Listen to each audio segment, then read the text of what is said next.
भारतीय जनता पार्टीचे वरिष्ठ नेते, मध्य प्रदेशचे माजी मुख्यमंत्री सन्माननीय शिवराज चौहान साहेब यांचा 24 तारखेला कोल्हापूर, हातकणंगले आणि सातारा या क्लस्टरमध्ये दौरा होणार आहे आणि त्या सातारा लोकसभेच्या दौऱ्याच्या नियोजनासाठी आजची बैठक आयोजित केलेली होती आणि त्याच अनुषंगानं आज इथंही पत्रकार परिषद होत आहे।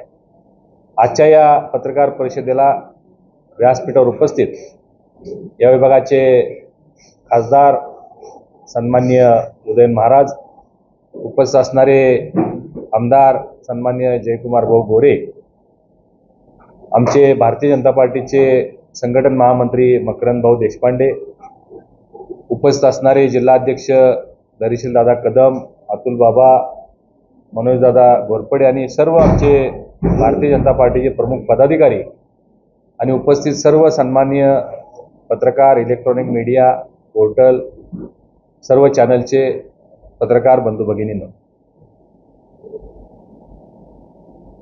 मार्चमध्ये लोकसभेच्या निवडणुकीची आचारसंहिता लागण्याची शक्यता आहे।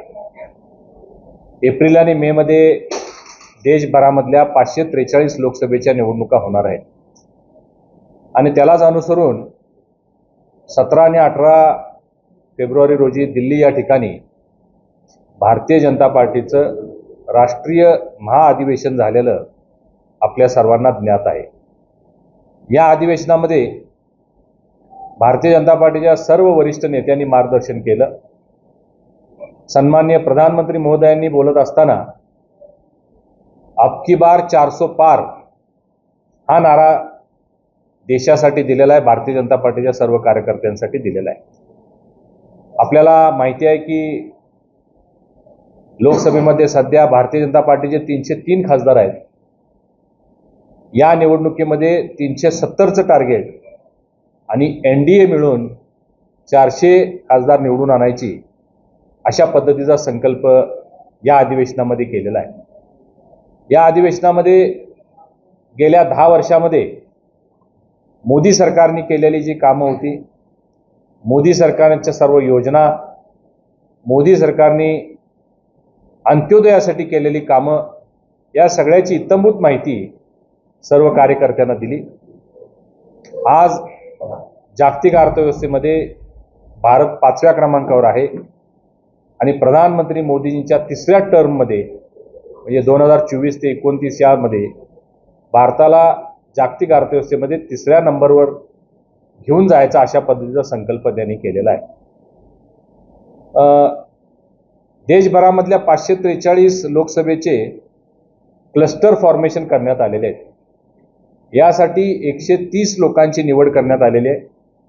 प्रत्येक व्यक्तीला 3 लोकसभेची जबाबदारी दिलेली आहे आणि त्यामध्ये कोल्हापूर, हातकणंगले आणि सातारा या 3 लोकसभेचं एक क्लस्टर फॉर्मेशन होऊन या तिन्ही लोकसभेची जबाबदारी क्लस्टर प्रमुख म्हणून माझ्यावरती आहे आणि त्याला अनुसरून या कार्यक्रमाच्या नियोजनासाठी मी आज इथं आलेलो आहे। जो कार्यक्रम दिल्लीमध्ये झाला त्याची जी माहिती दिली, त्या अधिवेशनामध्ये 2 मोठे ठराव मांडण्यात आले। या सगळ्याची माहिती अगदी ग्रामस्तरापर्यंत पोहोचवण्याच्या दृष्टिकोनातून आयोजन केंद्रीय भारतीय जनता पार्टीच्या वतीनं करण्यात आलेलं आहे आणि त्यासाठी सर्व वरिष्ठ नेते यांची नेमणूक करण्यात आलेली आहे। शिवराजसिंग चौहान साहेबांच्या बाबत आपल्याला माहिती आहे की सलग 3 वेळा मुख्यमंत्री बनण्याचा मान त्यांना मध्य प्रदेशसारख्या एका मोठ्या राज्यामध्ये मिळालेला आहे। त्याचं एकमेव कारण म्हणजे त्यांचा साधेपणा, त्यांचा लोकांमध्ये मिसळण्याचा त्यांचा जो प्रयत्न, लोकांसाठी केलेल्या अनेक योजना आणि मध्य प्रदेशला प्रगतीपथावर नेण्याचं काम ज्या पद्धतीने केलं त्यामुळं त्यांची लोकप्रियता आहे। मध्य प्रदेशमध्ये आत्ताच झालेल्या विधानसभेच्या निवडणुकीमध्ये त्यांचा मोठा प्रभाव होता आणि त्यामुळे सुद्धा सत्ता येण्यामध्ये पुन्हा एकदा तिथं मोठी ताकद त्यांची लागलेली होती। असे एक वरिष्ठ नेते आज आमच्या या क्लस्टर दौऱ्यामध्ये येत आहेत। 24 तारखेला सकाळी 7 वाजता ते कोल्हापूरला येणार आहेत कोल्हापूरमध्ये महालक्ष्मी दर्शन, दिवार लेखन, चाय पे चर्चा, पत्रकार परिषद करून एक मोठा मेळावा सर्व पदाधिकारी कार्यकर्ते यांचा आम्ही कोल्हापूरमध्ये घेणार आहोत. दुपारच्या सत्रामध्ये हातकणंगले लोकसभेचा मेळावा पदाधिकारी कार्यकर्त्यांचा शिरोली या ठिकाणी होणार आहे आणि संध्याकाळी 5 वाजता ते सातारा या ठिकाणी पोहोचणार आहे. साताऱ्यामध्ये संध्याकाळची वेळ असल्यामुळं छोटा मेळावा न करता जाहीर सभा घेण्याचा निर्णय इथल्या सर्व प्रमुख पदाधिकाऱ्यांनी मान्यवरांनी आता निर्णय घेतलेला आहे. 5 वाजता गांधी मैदान या ठिकाणी हा कार्यक्रम होणार आहे, ज्याच्यामध्ये शिवराजसिंग चव्हाण साहेब हे या लोकसभेच्या मतदारसंघातील सर्व पदाधिकारी कार्यकर्ते आणि नागरिक यांना संबोधित करणार आहेत. तर हा कार्यक्रम यशस्वी होण्याच्या दृष्टिकोनातून सर्व पदाधिकारी आमचे कार्यरत आहेत. मी या विभागाचा क्लस्टर प्रमुख म्हणून आपल्या सर्व मीडिया बंधूंना विनंती करतो की आपण हा सगळा कार्यक्रम आपल्या सुप्रसिद्ध अशा दैनिकातून, चॅनलच्या माध्यमातून, पोर्टलच्या माध्यमातून आपल्या सर्व जे आपले दर्शक आहेत, जे आपले वाचक आहेत, त्यांच्यापर्यंत हा संपूर्ण कार्यक्रम आपण पोहोचवावा. शिवराजसिंग चव्हाण साहेबांचे विचार ते खूप वर्षापासून ते सामाजिक कार्यामध्ये अग्रेसर आहेत, भारतीय जनता पार्टीचे वरिष्ठ नेते आहेत आणि येणाऱ्या निवडणुकीमध्ये 400 खासदार निवडून आणण्याच्या दृष्टिकोनातून त्यांचे जे विचार आहेत ते प्रभावीपणाने इथं मांडतील, तेही आपण लोकांपर्यंत पोहोचवावेत. हा कार्यक्रम यशस्वी होण्यासाठी आपण सर्वांनी सहकार्य करावं. या कार्यक्रमाला मोठ्या संख्येनं लोक यावेत यासाठी आपण सहकार्य करावं. आणि 2-3 गोष्टी यामध्ये अधिकच्या मी जोडू इच्छितो की नुकत्याच झालेल्या लोकसभेच्या, राज्यसभेच्या श्वेतपत्रिका केंद्र सरकारची आहे, राज्याची नाही आहे. केंद्र सरकारच्या श्वेतपत्रिकेमध्ये UPAच्या काळामध्ये घडलेले घोटाळे त्याची माहिती आहे, राज्याची नाही आहे. माडिक साहेब, शिवराजसिंग चव्हाण दौऱ्यावर येणार आहे. महाविकास आघाडीतून शाहू महाराजांना तिकीट मिळण्याची शक्यता आहे. महायुतीचा उमेदवार ठरलाय का किंवा तशी काय चर्चा आहे? नाही, उमेदवार ठरवण्याची जी प्रक्रिया आहे ही आमचा भारतीय जनता पक्ष हा जगातील सर्वात मोठा पक्ष आहे. अतिशय शिस्तबद्ध पद्धतीनं, सिस्टमॅटिक पद्धतीनं ह्या सगळ्या गोष्टी ठरल्या जातात. याला त्रिसूत्री समीकरण आहे.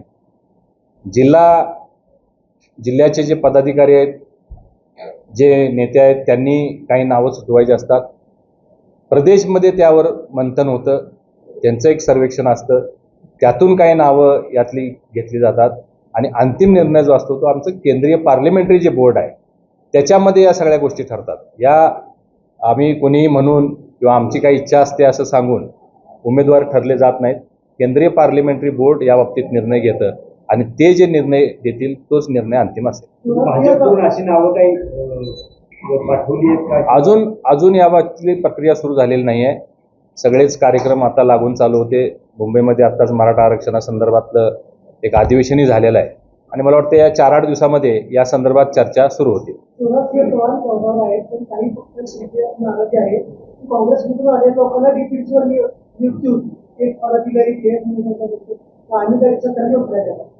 नाही, हे आता हे असलेली वाक्य ती जुनी झालेली आहेत. हा पक्ष मोठा आहे. अनेक लोक या पक्षामध्ये आपलं भवितव्याचा विचार करून पक्षामध्ये येत आहेत. प्रत्येकाला आपलं भवितव्य बघायचं असते. आज तुम्ही बघा, देशामध्ये एकमेव पक्ष भारतीय जनता पार्टी पक्ष असा राहिलेला आहे ज्याला काहीतरी फ्युचर दिसतंय. आमदार होणं, खासदार होणं, नगरसेवक होणं यापेक्षा आपण सत्ताधारी पक्षाचा आमदार होणं, सत्ताधारी पक्षाचा खासदार होणं किंवा नगरसेवक होणं हे आता अत्यंत महत्त्वाचं आहे. कारण आपण ज्या गोष्टीसाठी निवडणूक लढवतो आणि निवडून आल्यानंतर जर आपण आपली विकास कामं करू शकलो नाही तर आपण जनतेसमोर जाऊ शकत नाही, ही भावना लोकांची आहे. आणि म्हणून भारतीय जनता पार्टीमध्ये प्रवेश करणाऱ्या लोकांचा ओघ वाढलेला आहे. जुने नवे लोक वेगवेगळ्या पक्षातूनच येणार, ते नवीन नेते तयार व्हायला वेळ लागत असतो. अशा पद्धतीचे लोक प्रवेश करतात. त्यामध्ये थोडेसं मनमोटाव असू शकतो, परंतु आम्ही सगळ्यांना एकत्रित घेऊन, आमच्या जिल्ह्यामध्ये सुद्धा झालंय तसं, प्रत्येक जिल्ह्यामध्ये झालेलं आहे. पण याबाबतीत नाराजी व्यक्त करून या पक्षामध्ये सगळ्यांना एकत्रित घेऊन आम्ही पुढे जाण्याचा आमचा प्रयत्न असतो. पूर्वी भाजपमध्ये हुकूमशाही होती, असं म्हणता येईल पण तुमचं भाजपला वॉशिंग मशीन म्हणजे आम्ही आमचा पक्ष सुचवतो फक्त आम्ही बावनकुळेंच्यानंतर तक्रार करणार नाही. ते काय त्यांना अधिकार आहे, लोकशाहीमध्ये ते तक्रार करू शकतात, लोकशाही आहे. पण मी सांगितल्याप्रमाणे आमची भूमिका अशी आहे की आम्ही सर्वांना सोबत घेऊन आम्ही पुढे जातो. भाजपचा संकल्प आहे 400 पार मध्ये, महागाई वाढली, लोक तुम्हाला साथ देतील का? लसूण 400 पार झालं, आता काय महागाई एवढा वाढलेली ह्याच्यासाठी कोण काही प्रयत्न करते का? लसूण 400 रुपये झालाय तर शेतकऱ्याचा फायदा होईल, नुकसान कोणाचं होणार नाही. आणि महागाई ही लसूण हा 8 दिवसासाठीच महाग असेल, पुन्हा तो होईल स्वस्त.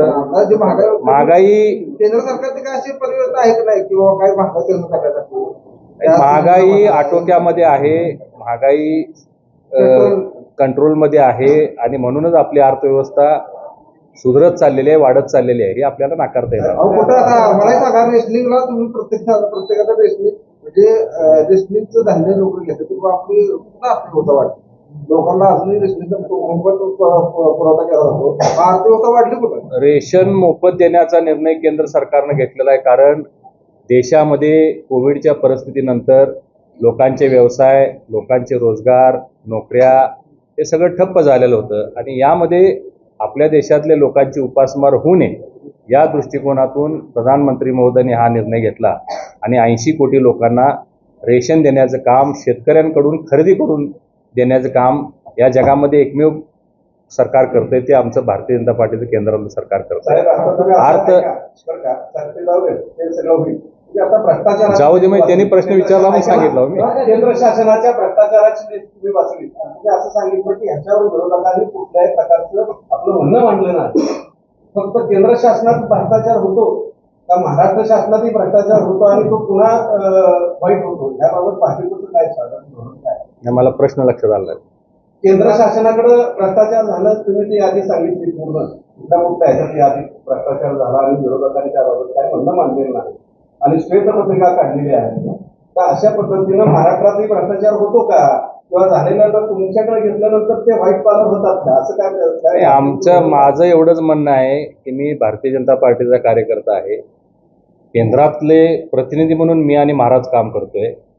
केंद्रामध्ये गेल्या 10 वर्षामध्ये भारतीय जनता पार्टीच्या कुठल्याही नेत्यावर, कुठल्याही मंत्र्यांवर भ्रष्टाचाराचा आरोप झालेला नाही आणि या आधारावरच आम्ही जनतेसमोर जाणार आहोत की पूर्वीच्या 10 वर्षातल्या 2004 ते 14चा जो कारभार UPAचा होता आणि आमचा आता NDAचा 10 वर्षातला कारभार, हे घेऊन आम्ही लोकांच्या समोर जाणार आहोत. आपलं शासन इथं महाराष्ट्रात आहे आणि अनेकांचे घोटाळे तुम्ही बाहेर काढले आणि पुन्हा तुमच्याकडे आले की त्याची पूर्ण चौकशी थांबली किंवा त्याच्यावर परत शब्द काढला जात नाही, याबाबत तुमचं म्हणणं काय?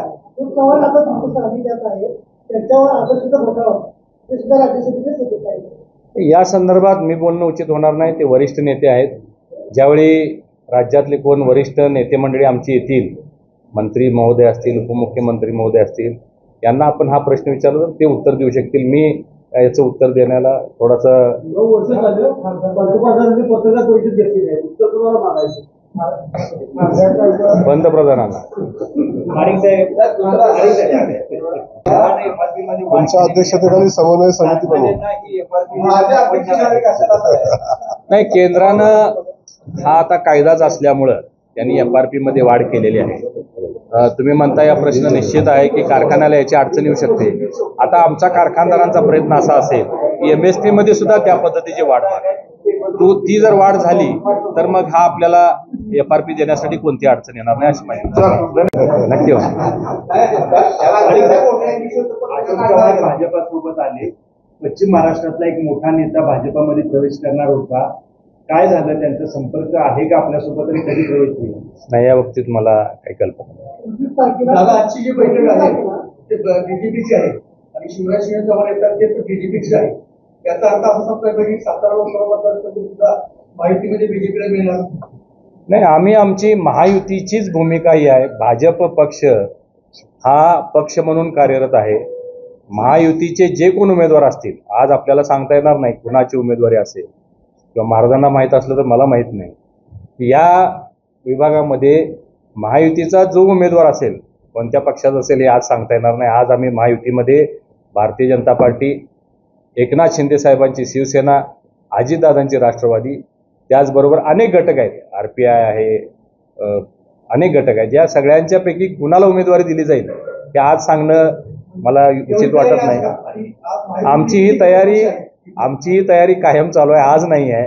हे आम्ही वर्षानुवर्ष आमची ही तयारी चालू असते. माहिती नाही. भाजपचा मेळावा आहे, भाजपच्या संघटनाची बैठक.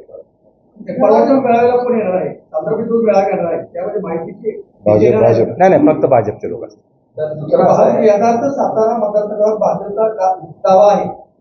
दावा आमच्या सगळ्या मतदारसंघावर आहे ना, 543 मतदारसंघावर आहे. त्याला दावा असायला काय? उमेदवारी द्यायची कोणाच्या केंद्रीय पार्लमेंट कोर्ट.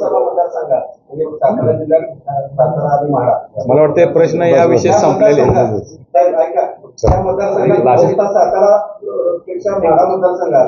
भाजपत कळवण लागली त्याबाबत काय माहिती वगैरे घेतली का आपण? प्रत्येक घरामध्ये भांड्याला लागत असतंय, पण काय त्यामुळे संसार तुटत नसतो. हे काही कळवण लागली असली तरी निवडणुकीच्या आधी हे सगळं सुरळीत होईल आणि त्या चांगले जसे पिक्चर असतात त्याप्रमाणे पुढे तो संसार चांगला चालेल. धन्यवाद.